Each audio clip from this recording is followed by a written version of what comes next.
Pitasi lokasya characharasya tvamasya pujyascha gururgariyan natva samotsyabhyadika kutonyah lokatrayepya pratima prabhavaha. Pitasi lokasya characharasya tvamasya pugyascha gururgariyan natvat samotsyabhyadika kutonyah lokatrayepya pratibha prabhavaha. Pita asi lokasya, you are the father of this world. What is this world? Consists of chara and achara, moving and unmoving. Asya pujyaha, you are to be worshipped.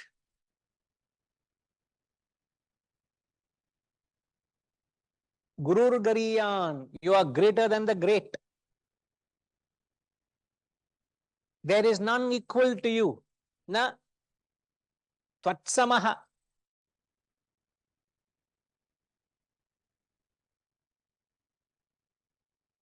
How then would anyone excel you in the three worlds? Means there is nothing greater than you in the three worlds, O being of incomparable, unequaled power.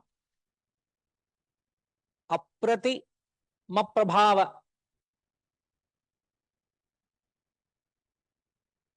So Arjuna is continuing his adoration to the Lord. He continues to speak the language in a superlative language. As I've said, most of the time, when you talk in language of superlative, you can't relate to it because it's from an absolute standpoint. So whenever you talk from an absolute standpoint, you can't relate to it. But however, there are a few things that we can relate to in this verse. He says, you are the father of this world.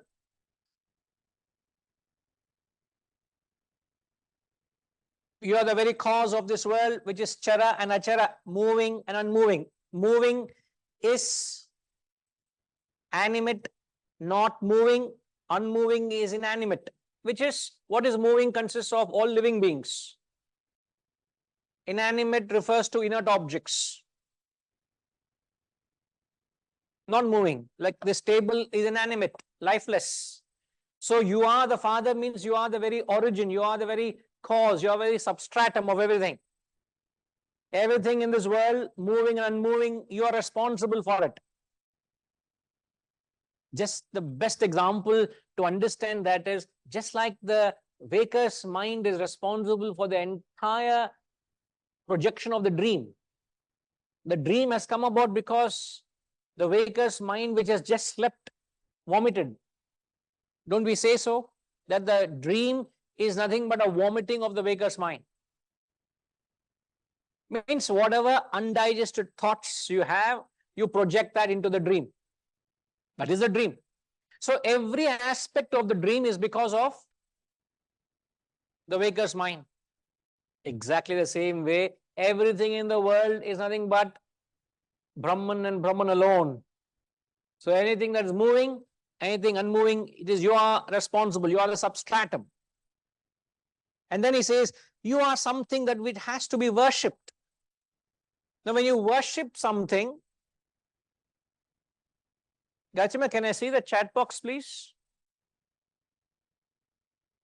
So when you worship something, what do you mean worshipping? You are to be worshipped. When you're worshipping something, what happens in life? When you worship something, what happens?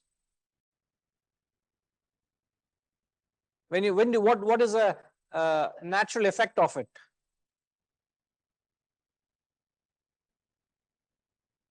No, in colloquially also we say he worships his work. Don't we say so? We can use that in loose colloquial language, can't we? So when you worship something, you pursue it. When you worship something, you seek it. It becomes something important to you. That's when you worship. Sorry? You keep it, you give it importance. You keep it at a pedestal, you pursue it, you prioritize it, you pursue it. So it can be used in a colloquial language, but when he says you are to be worshipped, and then the next day says greater than the great. In fact, you are to be worshipped, it is the greatest. Only thing is, we don't realize its grandness. I don't know how many in this classroom really understand that this is the greatest pursuit you can ever get on with. Some of you have pursued classical music as you made it as a purpose of your life.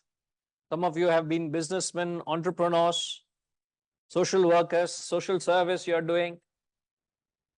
Of all, you have run industries, you have been leaders of the corporate world, you achieved name. Other day somebody shared how somebody who worked with them, and one of the things that person, as a gesture of gratitude, sent a long mail or message to that person, and that person was sharing with me what that her colleague told her. Many a time we had head-to-head discussions, hard discussions, but I must say you are one of the best leaders I've worked under, and I'm so grateful to you, and so on, and you had that charisma in your work, and you brought the whole team together. Not necessarily we agreed with you at all times. We've had many tough discussions in boardrooms, but you are the greatest, and so on and so forth. So you've achieved many things in life, but of all that one can achieve, to consider this as the greatest one can ever pursue. You can't achieve what you achieved without worshipping it, without pursuing it with love. But to consider self-realization as the goal, hardly you come across people who can actually are inspired by that goal of self-realization. In fact, most spiritual seekers are put off. They don't understand what it is. When they're put off in the sense, they can't draw the inspiration from it. So in that sense, none equal to you.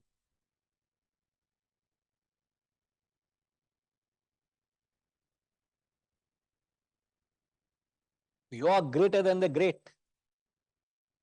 How then would anyone excel you in the three worlds? Means in all experiences, you can say waking, dream, deep sleep, or you can say the heaven, earth, and netherworld, whatever the three worlds are, in any aspect of life, there's nothing that can surpass, that can be greater to you. Now, if any one of us are able to relate to that spirit in that words, it's not the words. Words are seemingly very simple. But can you relate to that spirit that, yes, this is the very highest purpose? And in order to pursue that, what do we need?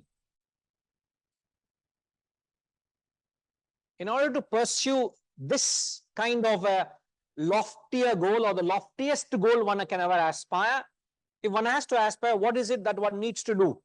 Or what is it required? I'll begin by asking the online group today.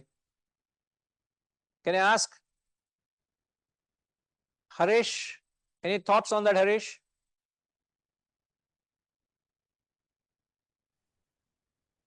Every week we have a different look of Harish. You are looking very close to a sannyasi.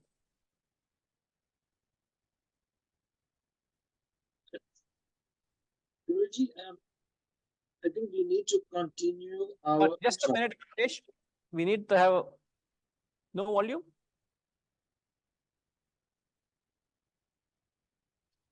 You're not, apparently not clear, not loud enough. Is there anything that you can change? Can you hear me now, Guruji? Yeah, much better. Yeah.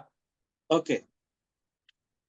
I think the first thing we need to do is, there are several things we need to do. The first thing is to continue our studies diligently and consistently, in order to get to the goal. Am I audible, No, Guruji? sorry, Harish. Yeah, you're audible. But the question is, if one has to even see, obviously, we are all in the field of this knowledge. We are all floating the idea of self-realization. We are floating the idea of knowing thyself, realize thyself. And we say that it is the greatest of the great, it is the highest that we can pursue. So if any one of us has even the slightest of idea and say, hey, why not I consider that? It's like I'm throwing a proposal to you. Let's consider this pursuit. It is the very highest. So if any one of us are inspired to consider this as your purpose of life, in order to even consider that, what is that is required is the question. What is required to be able to consider or perhaps embark on that journey? Not many even consider that. Huh? I've heard this many times. It is well said, but then the moment the class ends, you don't ponder over the thought. You still go back running to your own pursuit. It's like a rat race, they call, no? You know, they sometimes leave this rabbits or mouse in a rotating circle, and it keeps running. It keeps running. As long as it keeps running, that fellow will be rotating. The moment it stops, it will stop. The point is, we don't stop. We keep running and running. The wheel keeps rotating until it comes to a point where it gets exhausted and stops. That is the samapti. That's the end. Life comes to an end, because all my life I've been running hopelessly. So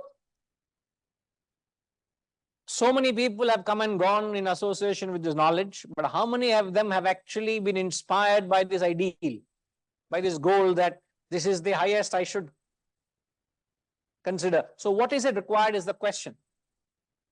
We need to look inward within ourselves and reflect as to where we want to, how we want to get there. That's the first step. And then we have to take some measures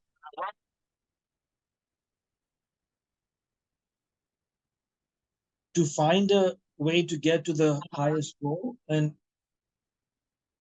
I think several parameters will be required as to changing our way of living,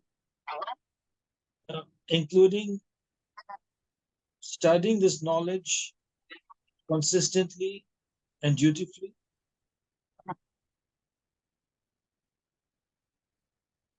waking up at 4 a.m. and doing our studies and reflection on a daily basis.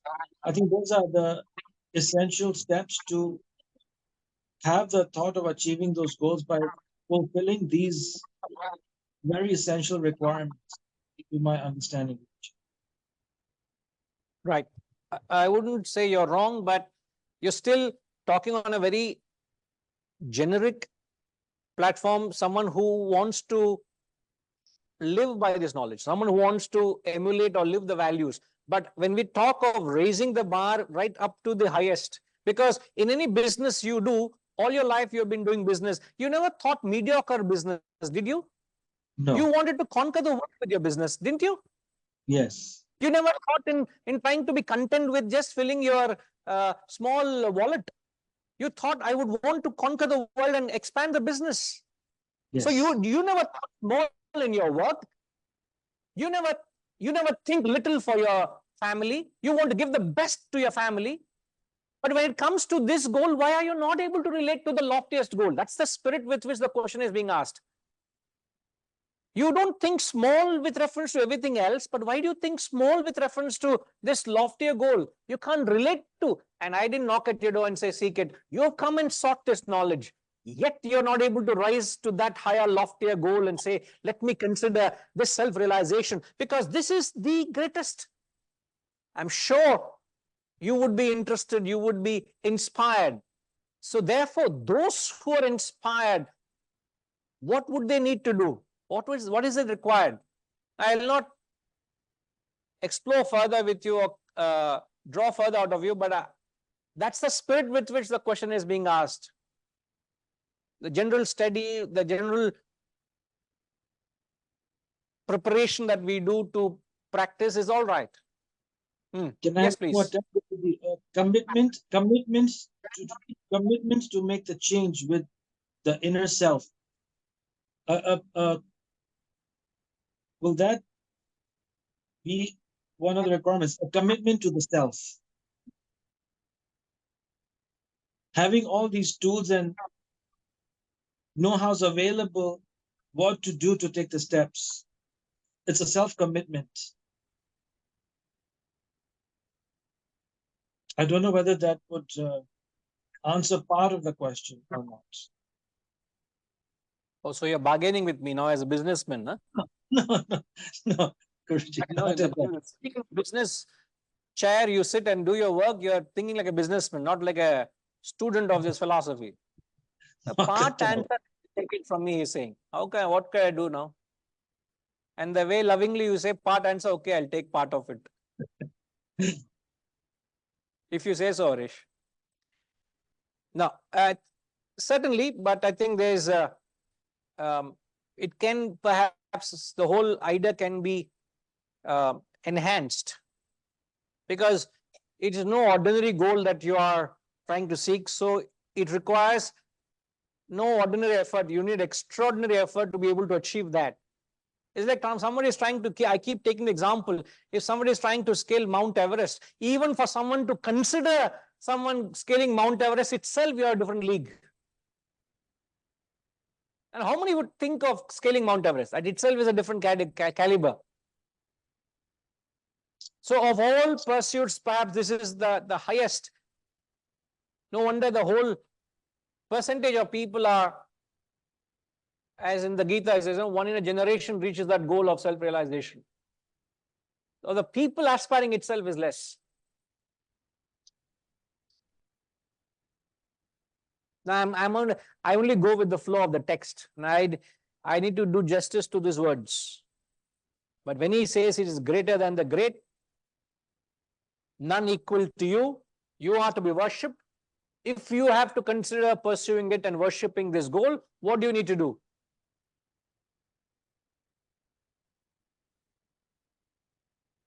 Subhash is saying mind should develop an affinity for the Supreme. Yeah, you can say so. Certainly required. Your mind should love the goal, first of all. Does your mind consider that as a goal? Most people, it doesn't. So if your mind has an affinity, then perhaps you will love at first sight, no? Once you have a love at it, then you will, mujhe chahiye. You go behind it. You want it. You get it. Whatever that you love.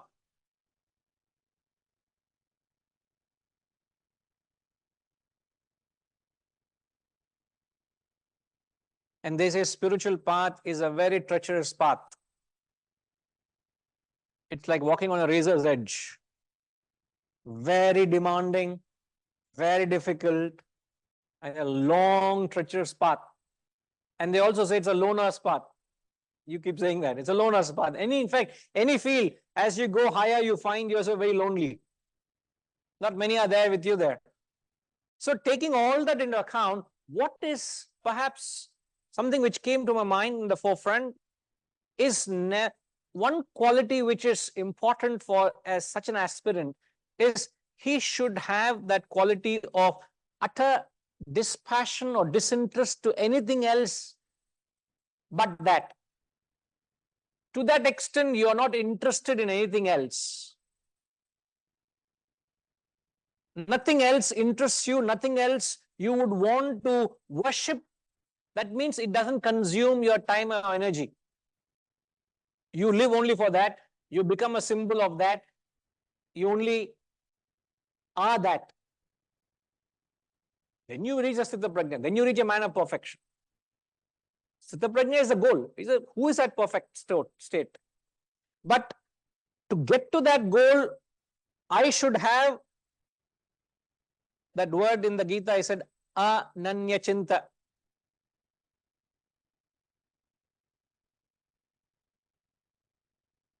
A capacity where you are so helpless that you don't entertain any other thought but that thought. You have no time you have no interest, you have no reason to entertain any other thought. It's like Lord Rama. We take example of Lord Rama. When he took Sita as his consort, he was known as epitomization of whatever role he played. They portrayed him as a perfect individual. So he was a perfect husband. And in that relationship of integrity towards Sita, he couldn't think of anybody other than Sita. He didn't entertain thought of other than Sita.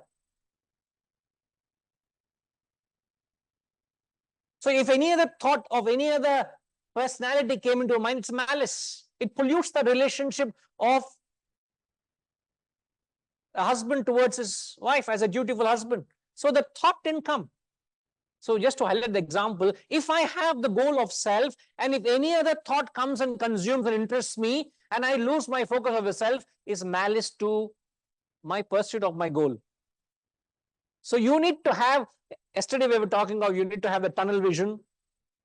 We spoke about having that blinkers on.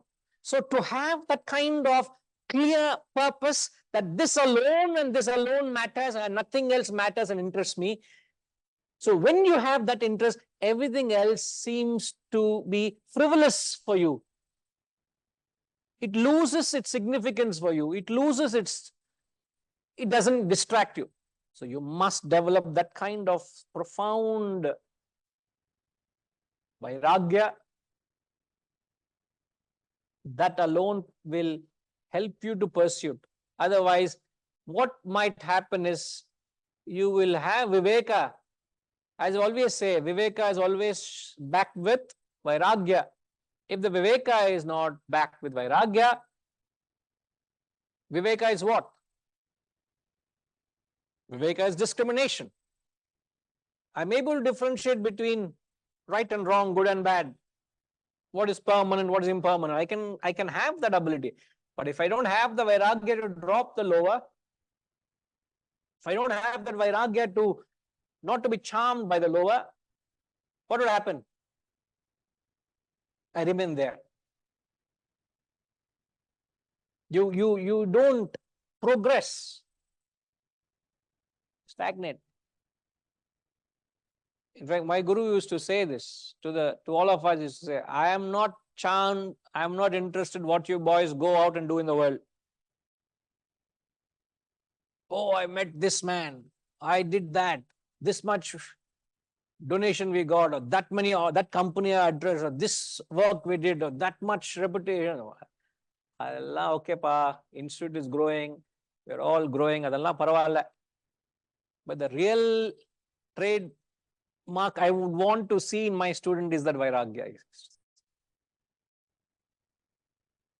What is your dispassion to it?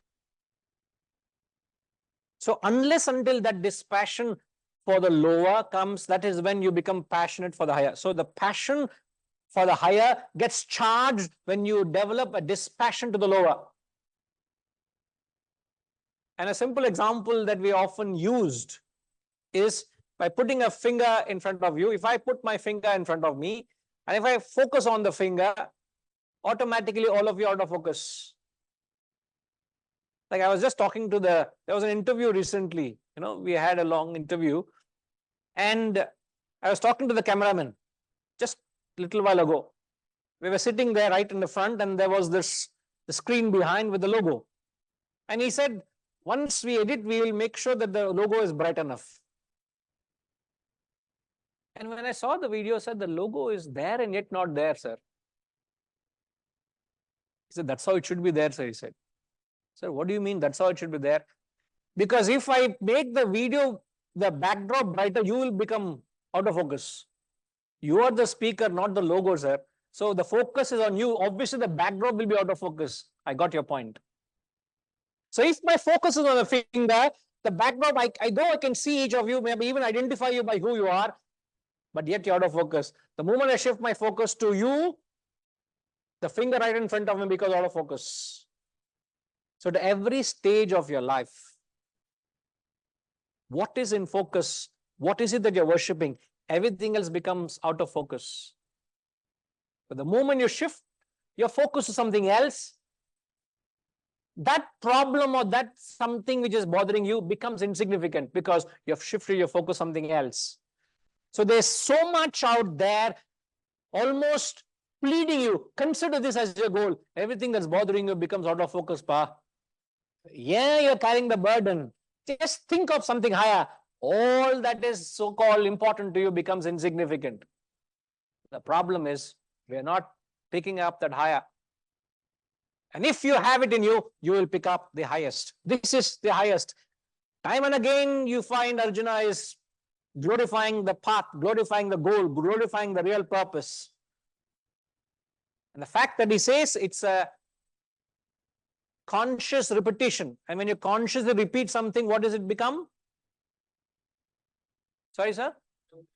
It becomes a reality. But what is the process of conscious repetition called as? What is that conscious repetition called? Manana, which you have to do. You have to do on your own. But when you come text like these textbooks, some of them are built in such a way that they have inbuilt reflection in them. So they repeat the idea in different ways, in different contexts, so that the idea keeps coming. That end result is the thought gets embedded in your mind and you will be helplessly think of it. Again and again. Like Varam is said, Bhajagovindam. But the fact that it is repeated, you are not left with a choice that the seed will have to sprout. The thought will have to manifest. If it's said once or twice and said in passing, what happened? You forget it. So the inbuilt reflection in a text helps you to plant the thought, reiterate a thought, reinforce the thought so that you will pursue it. You will worship it. That's what he says here. 44.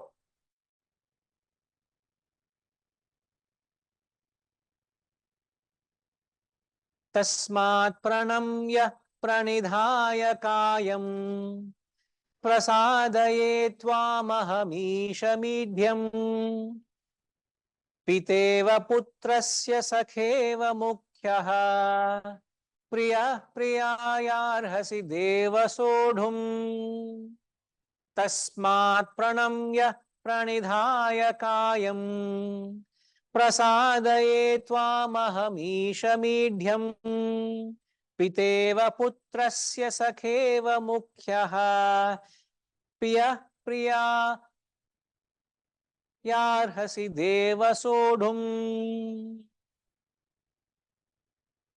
Tasmat means therefore, bowing down, pranamya, prostrating my body before you, pranidhaya kayam.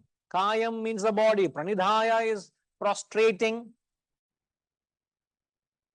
O adorable Lord, idhyam, isham. Lord is isham, idhyam is adorable, O adorable Lord. I seek your grace, prasadaye. Prasada is I seek thy grace.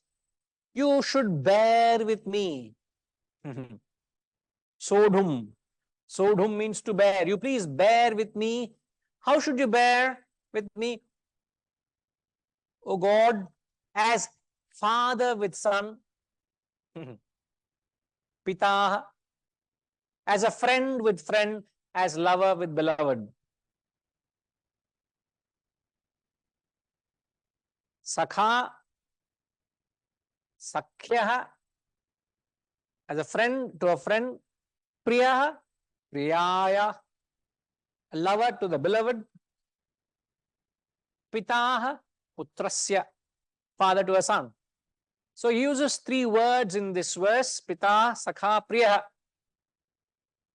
The three words, three relationships referring to the grace you need at three different levels of your personality. First is father to a son. The father giving an advice to the son can be related to at the intellectual level. At the intellectual level, you need that grace. You need that clarity of the thought, isn't it?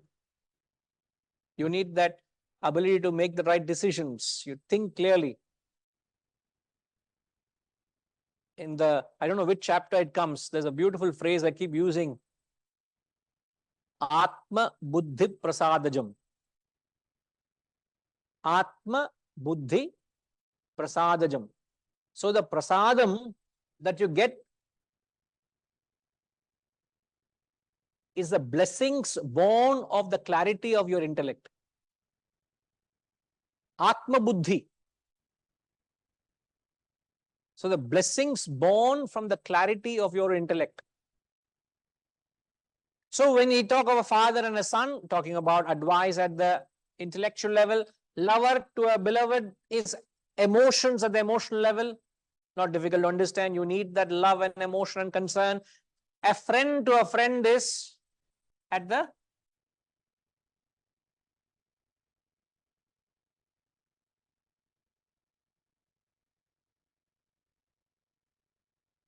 physical level. Intellectual level, father to the son. Lover to the beloved, emotional level. Friend to a friend at the physical level. So at all levels of the personality, you need the grace. So you protect me at all levels. In that sense, I bow down to you, BMI, at physical, mental, intellectual.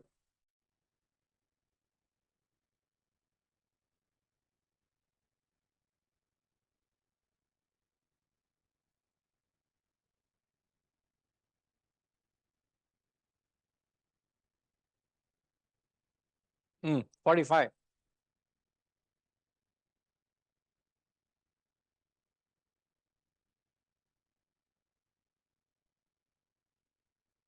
Adrushtaपूर्वं हृषितोऽस्मि दृष्ट्वा भयेन च प्रव्यथितं मनो मे तदेव मे दर्शय देवरूपं प्रसीद देवेश जगन्निवास अदृष्टपूर्वं हृषितोऽस्मि दृष्ट्वा भयेन च प्रव्यथितं मनो मे तदेव मे दर्शय देवरूपं प्रसीद देवेश जगन्निवास. I am delighted, Hrishitaha, having seen what was never seen before. Look at that fellow. On one side, he says, I am extremely delighted because I have never seen something so extraordinary. And the next statement says, yet my mind is distressed and depressed with fear. Hey, confused soul. How can you be excited and distressed at the same time? Blowing hot and cold. Huh? Distressed at the same time, delighted at the same time. Oh God, show me that form only. Which form? The normal human form. I can't stand your Vishwarupa Darshan. He's saying, I beg you, please show me that form only. Have mercy, O God of gods, O abode of the universe. Jagannivasa. So Arjuna is delighted for having seen or visualized the cosmic form. At the same time, his mind is terrified.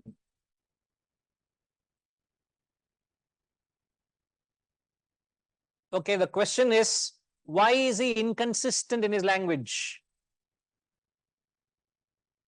Very pertinent question. I commend you for the rational question.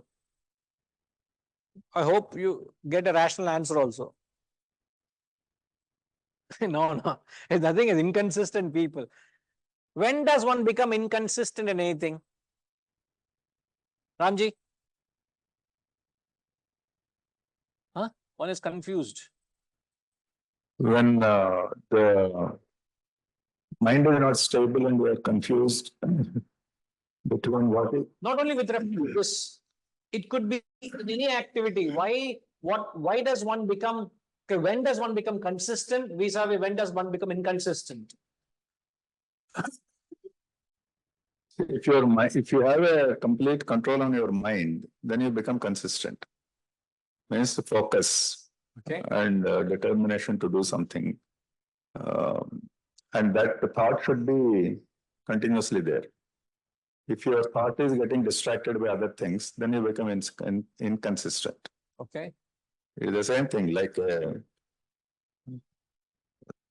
guy is making, what do we call it, the kumbar.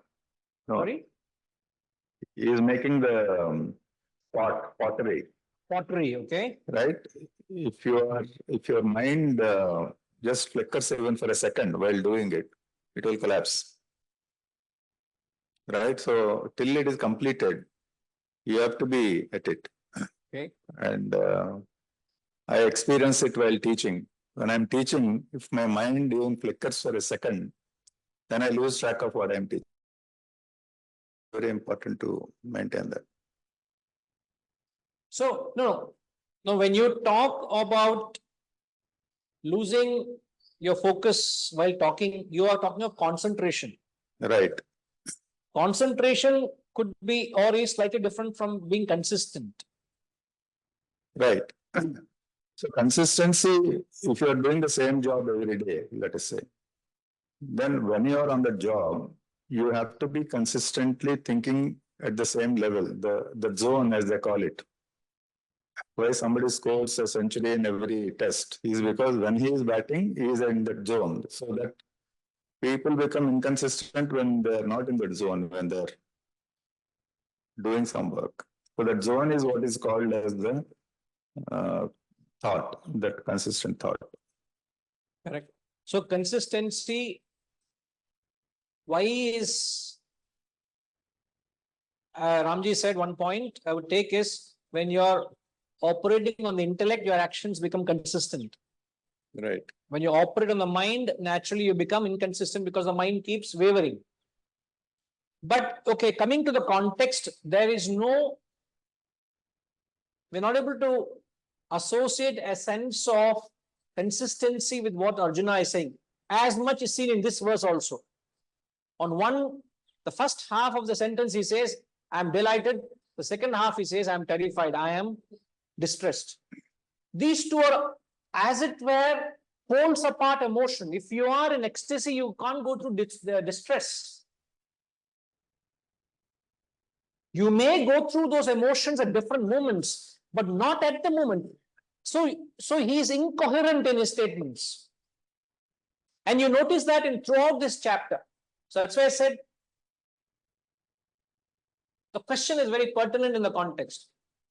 Now, it is the conclusion is very apt if you get the right thought in the context. You said in generally, which I asked generally. But why is he sounding incoherent?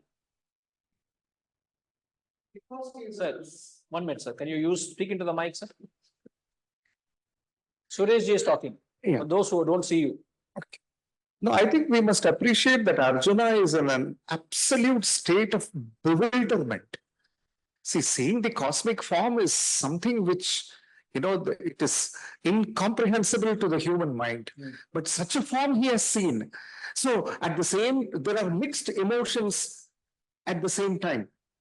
There is absolute delight, but at the same time, there is some kind of a fear. And so he wants the normal form. You see, he is in a state of bewilderment. You're being very charitable to Arjuna. Because I think we must identify ourselves with Arjuna. A little Ultimately. You're identifying. Beg your pardon? You're identifying a little too much with him. That is my concern. No, I'm able to relate to you, but I'm identifying with you, sir. Yeah. Now, but there is a reason why that happens, no? Irrespective of, say, if I'm seeing something admirable, I must continue to admire that state. I should not be fickle-minded. I should not be able to he's not able to admire the beauty. He's not able to admire. On one hand, he goes superlative. On the other hand, he's going through extreme distress. If you remember, made a few points. In fact, what this particular verse and the next verse, 45 and 46, is trying to drive home one point very profoundly, which is he's saying that if you overstep your capacity, you will not be comfortable in that state you're in, or the state you're assuming. So it is not a natural state for you. Consistency comes only when you're established in it. When you're established in a certain quality, it becomes natural for you to practice it. When you're not established in it, then you become inconsistent. Then there is a haphazard practices. So Arjuna, it is well beyond Arjuna's capacity to fathom the cosmic form. So he is not able to hold on to that inspiration. He is not able to hold on to that level because it is way beyond his capacity. You're able to see the point. But if it was an Upanishadic student, perhaps he can relate to that pitch because he is a different caliber student. So the point that is being made, what you should consider is, you should not overstep your capacity. When you overstep your capacity, you will be in a ground which you're not comfortable.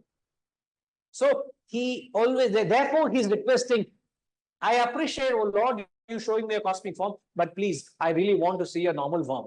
All right?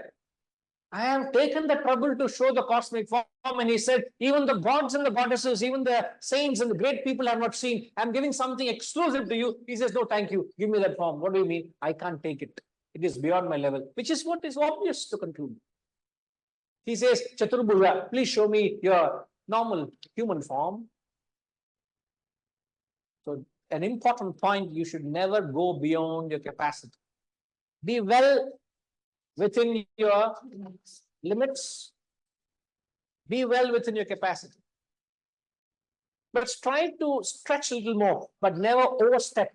When you overstep, in fact, even in the industry, they say, no, you expand, but you go too high, too greed, that industry collapse, the whole business collapses. Why? You won't expand too fast. It's an incremental change. It has to be an incremental change, not No paradigm shift. you can't bring up. Change the paradigm. You have to grow slowly. Too random, you want to change. So even when I'm going at high speed, I want to take a U-turn, suddenly realize, oops, I should have taken a U-turn. You don't, or when you see a turn coming, you don't, from 120, you don't take a turn, no? Finished. You slow down.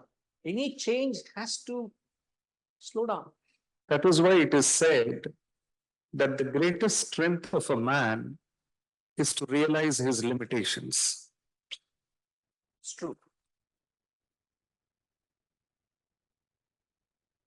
The greatest, well said, the greatest strength of a man is to realize his limitations. And be well within your limitations. Now, I can only do that much.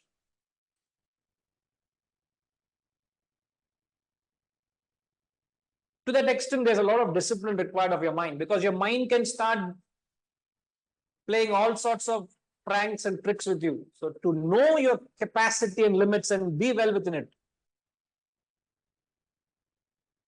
Correct? But usually when you wonder, when you're off, 1 minute, sir.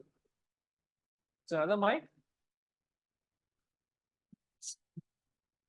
It's okay. No.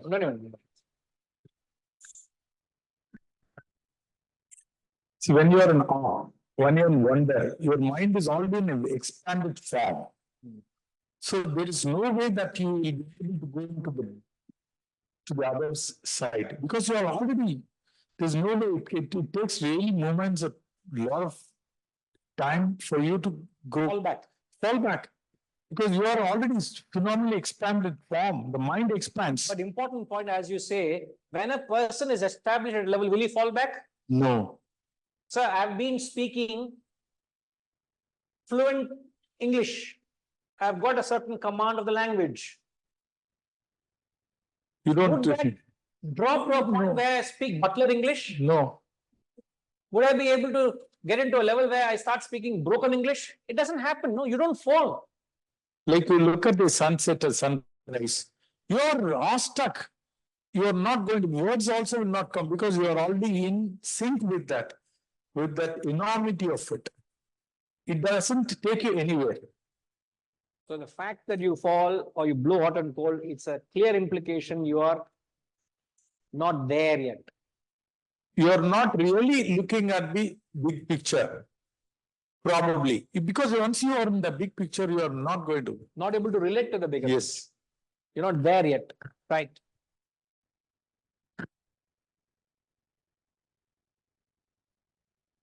So the clear sign of overstepping the capacity is abhaya. Is bhaya rather.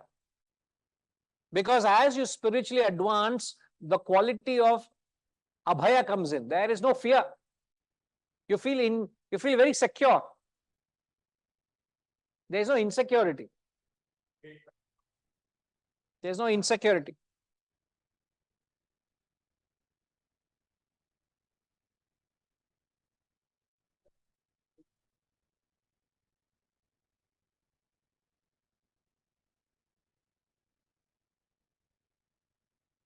Uh, what was the Lord's intention in showing his Vishwarupa to Arjuna, Guruji? Means he would have known that Arjuna is sort of not having the capacity to, or did he want to bring him up to that capacity? Shock therapy. Okay. Sometimes you give you electrocute someone to wake him up. So there's all shock therapy going on. Otherwise, that fellow didn't wake up. In fact, that shock therapy started, you know where? Any guess online? When did the shock therapy in the Gita start? This is continuing shock therapy. So Vishwarupa Darshan also, the 11th chapter is a shock therapy. But where did it all start? Prakash Rao, any idea where did the shock therapy start in the Gita? I only had hope with you, sir, online. Come on.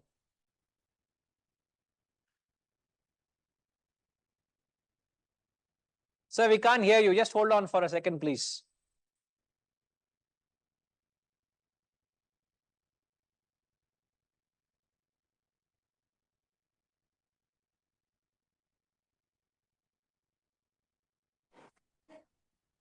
All the while I was thinking it was Bhagavad Gita from starting from this Vishwarupa Darshan. Sorry, can you repeat what you said, sir? I thought it was this point only. Arjuna's, Oh, you mean the shock therapy? yes. No.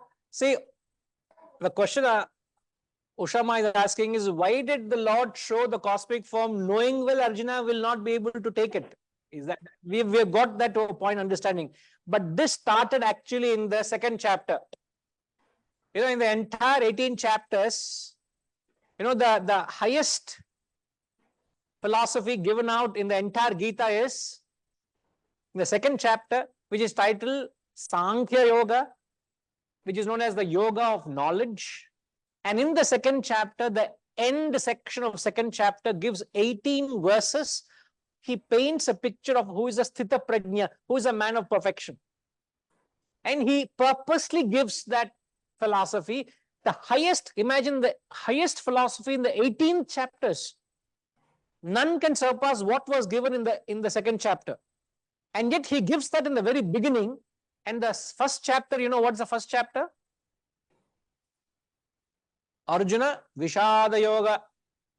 The yoga of Arjuna's confusion and despondency. So in that confused state, he gave him the highest knowledge. Any logical guru would do that.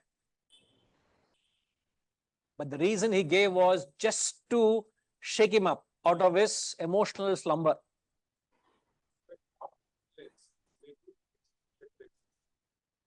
It was a slow dose. Huh? It was a slow dose.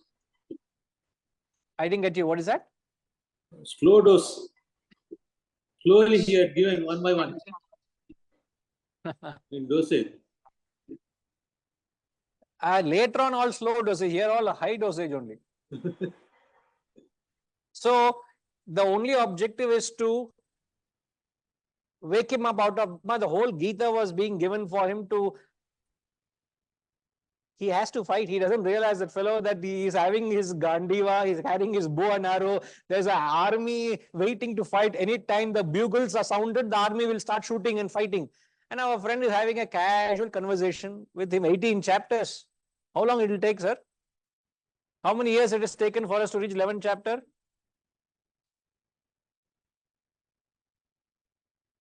No, you're wrong. How many years?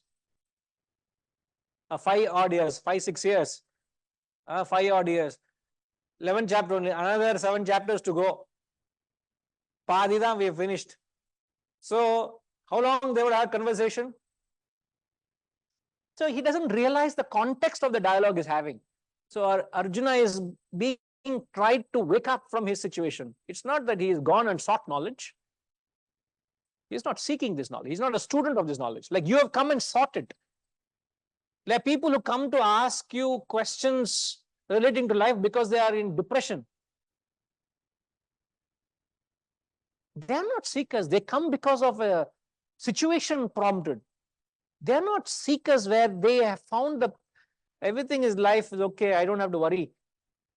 There's nothing to worry, but I want to seek something in life. They feel a void. That is a different seeking. So Arjuna is of the first category, problem driven. He's not a student. So he's only trying to be helped that way. Okay, Shama? That's the objective why he is being given the Vishwarupa Darshan in spite of knowing well that he can't take it. Okay? Yes, Sariji?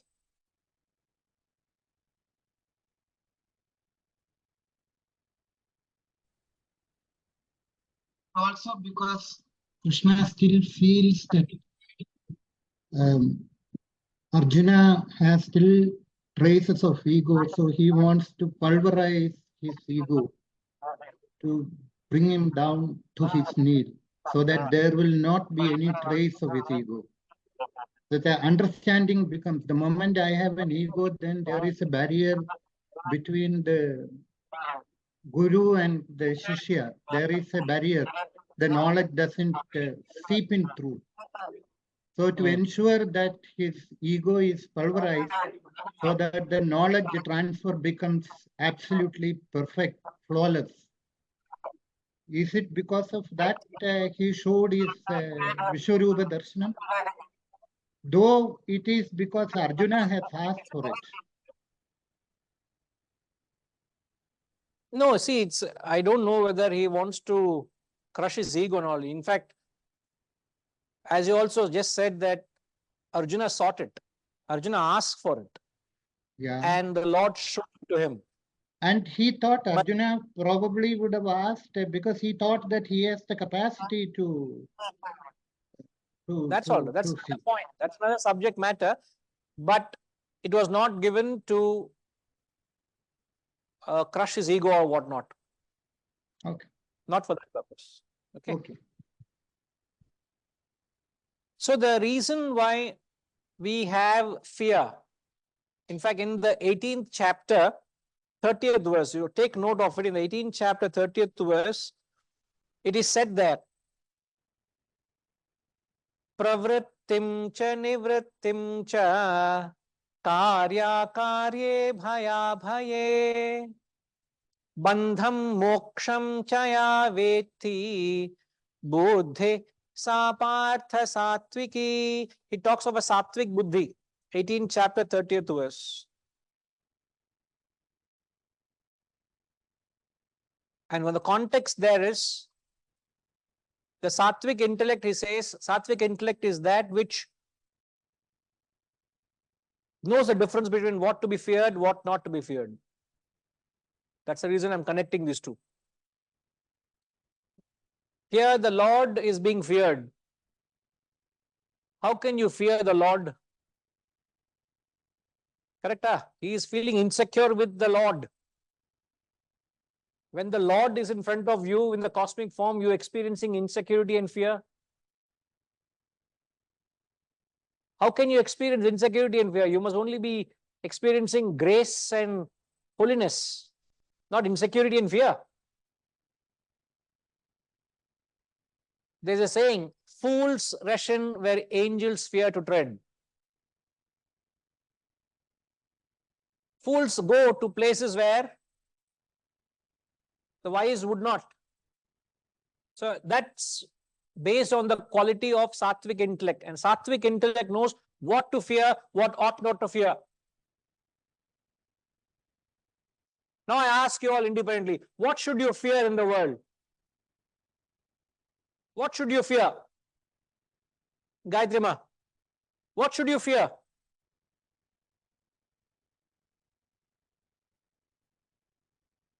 For me, I feel that I can only fear my own consciousness, nothing else to be feared for. Whether I'm I not do the talking- right or not. No, I'm not talking from your individual perception or your perspective. I'm asking a question philosophically, not what Gayatri Ma thinks. Philosophically, what should you not fear from what the philosophy says, what you learned? Because a sattvic intellect, and to whatever extent you have that sattvic intellect in you, you will be able to distinguish and experience it. That clarity will come. So sattvic intellect knows what to fear, what not to fear. Arjuna is fearing which ought not to fear. The answer is clear. So a wise person will not fear taking to the path of spirituality. They don't fear the higher pursuits of life. But the world fears. What is the world fearing? They fear this path, like Arjuna is fearing this path. But the question is, what the wise fear? What the wise will not do, the fools will do. So the question is, what is the wise fear?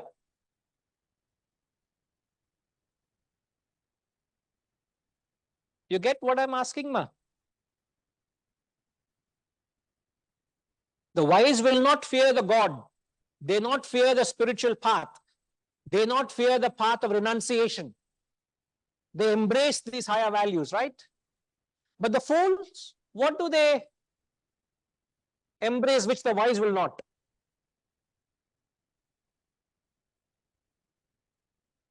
Sorry. Think along. Yes, Ramji.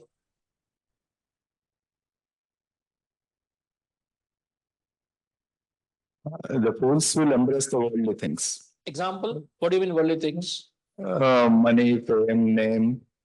These are all the things they are after, the fools. The worldly things. So they fear losing those things. Right? Because they are after them, so they will fear losing them.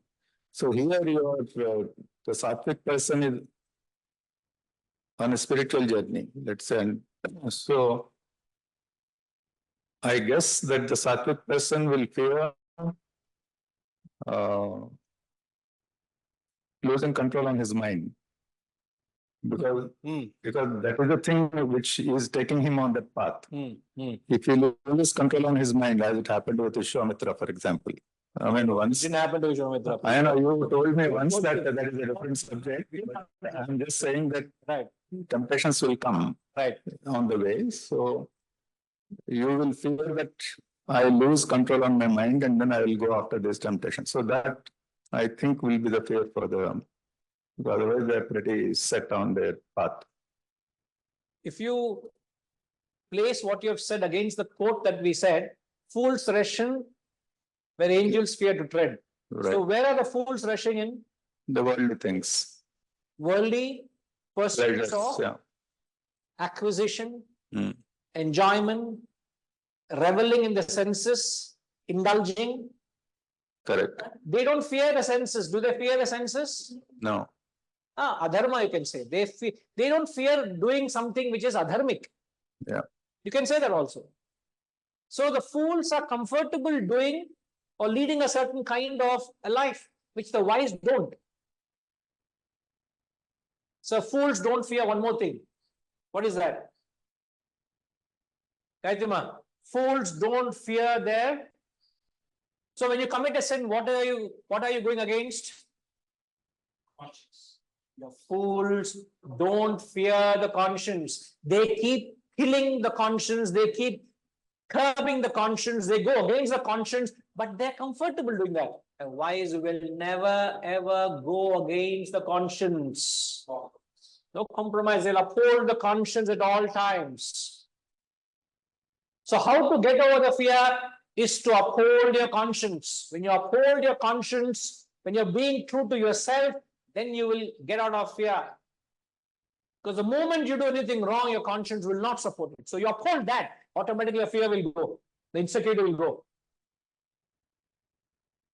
The interdependent. But sir, just one question. Yes. See, Arjuna is not a fool.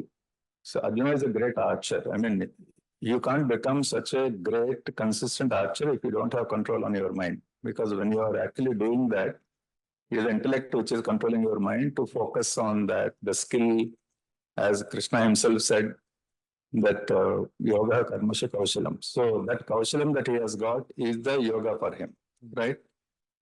But he is driven by Rajoguna. He is a Warrior. Yeah, he's a warrior. So for him, it is, I'm just, this is a hypothetical question, but is he fearing that this knowledge is too much for him? I mean, is he fearing the knowledge that he's getting from the Vishwarupa? Because he's getting exposed to it for the first time, of course, but if you consider his mind, which is a Rajogana mind, and he has to get back to the war, finally. I mean, he's right now not in a mood to get back to the war, but Krishna's objective is also to get him back to the war, not to destroy his self-confidence or his this thing. He's a warrior, he has to get back. Yeah. So is there any fear in his mind that this is too much for me?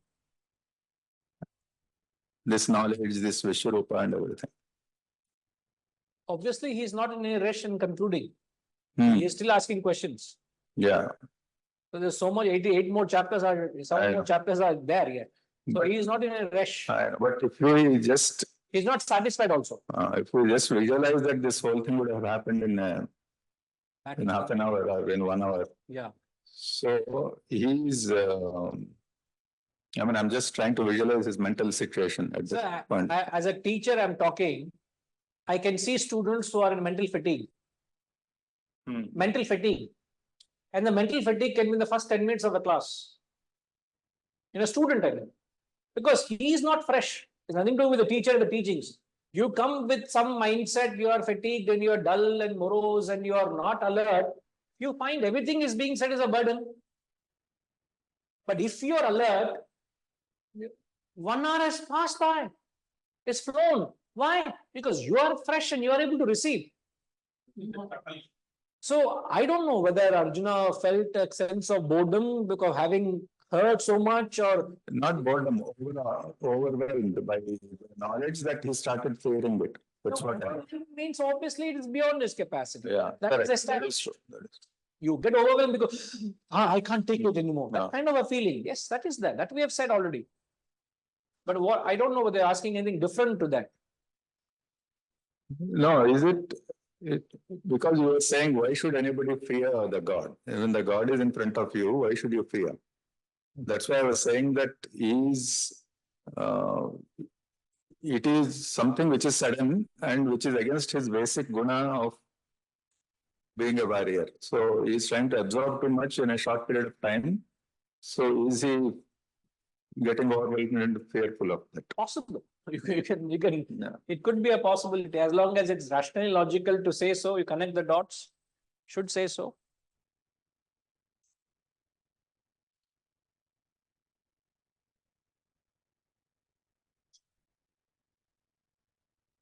Bhaya Bhakti are all the so-called people who go to worship because they fear what will happen if they don't worship.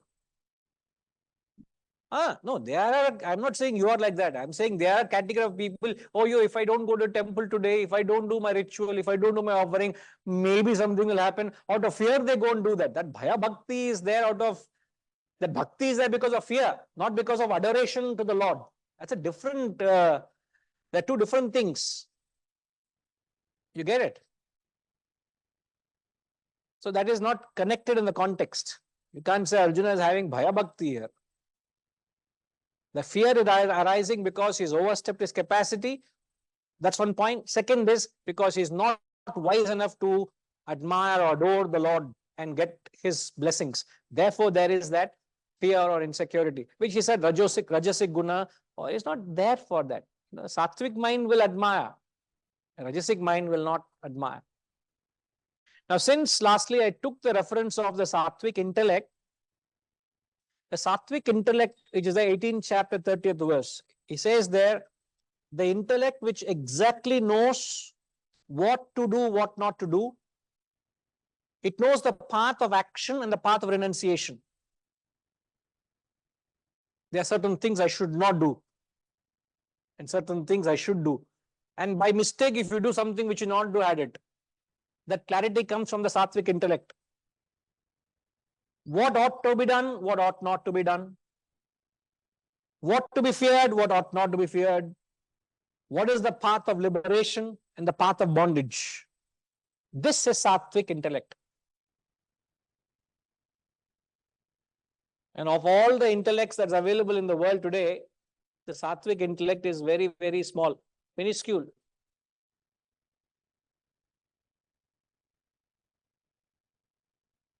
Most of the vada, the logic people give is of rajasic and tamasic cadre. Sattvic logic yaar koduka matar, sir. So the intellect is also tainted by the guna. It is. So intellect can be sattvic, intellect can be rajasic, intellect can be tamasic. But sattvic intellect knows exactly what to fear, what not to fear. So there is no reason why Arjuna should fear, but he is fearing because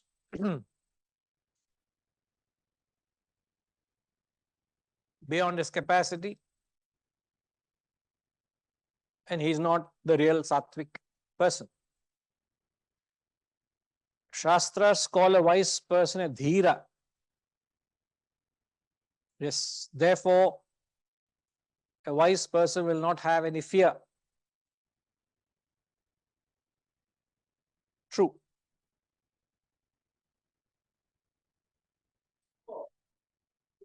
Fear will not be called a wise person. Yes. So there is no question of the wise person having fear. Yes. The moment you say he is a wise person, he will not have fear. So wise person having fear is the question, I think, is superfluous. Where is the question? Here it is. He's making a statement. Hence, a wise person will not have any fear because he is dhira. He's not asking, he's making a statement. Yes, statement. I am countering the statement only. No, but in the sense you can say a person with who is sattvic will have no fear. It's a matter of logical statement. Yeah, but here he's only making a rational statement there. He's not questioning. Yeah, I think we are only concurring actually. Correct. It's just a matter of conclusion or concurring to it. In fact, to the extent you're wise, you'll have no insecurity. Why are you afraid of? What are you afraid of? So that fear is all self-created. Insecurity is a self-created. I think what he's trying to say is fear and wisdom is also power. Yeah. Okay. Right, sir?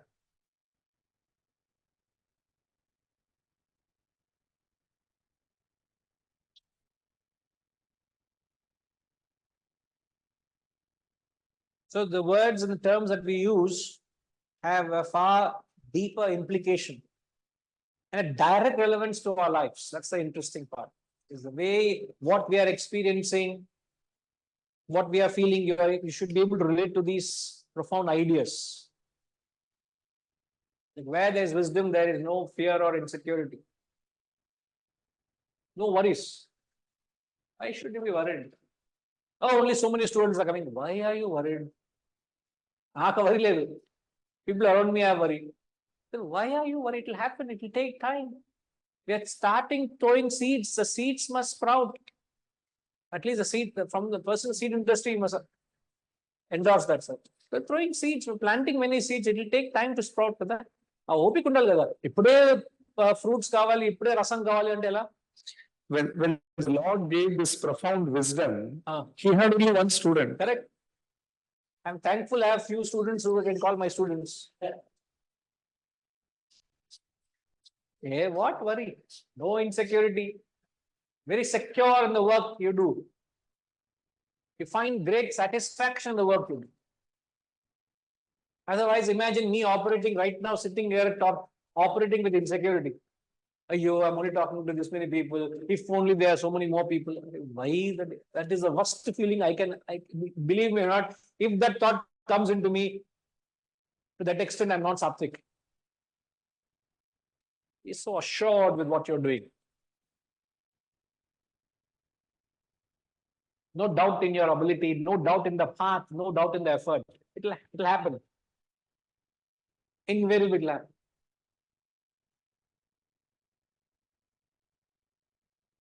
Right, we'll continue.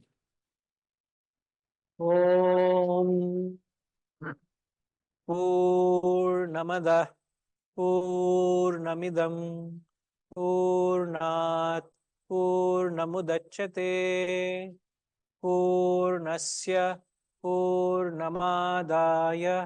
Purnamevavashishyate.